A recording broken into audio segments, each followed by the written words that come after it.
भूतं वगैरे झपाटलेली आहे. म्हणून आजी बोलली की म्हणजे आजी मम्मीला सांगत होती. मम्मी बोलली की "मग तुम्ही आत्ता का नाही काढलं भूत वगैरे?" तर आजी बोलली की "आत्ता नाही काढू शकत, म्हणजे आत्ता काढूच नव्हती शकत, कारण की त्याचा पण जीव गेला असता." आजी असं बोलत होती. का पण त्याच्या मागचं कारण काय होतं? त्याच्या अंगामध्ये एक भूत नव्हतं, त्याच्या अंगामध्ये 4-5 भूतं होती. कारण की तो आवाजामध्ये पण खूप जणांच्या बोलत होता.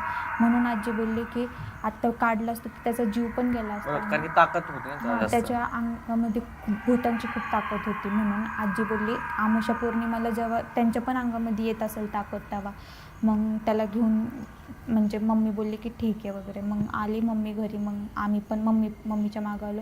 मम्मीला विचारलं वगैरे, तर मम्मीने काही सांगितलं नाही तेव्हा की असं तसं भूत वगैरेचं पण असतं. तर मग झालं सगळं नाही का. मग त्याला परत घेऊन पण आलते अमावास्या पौर्णिमेला. मग त्याचं पण सगळं नीट करून दिलं आजीने.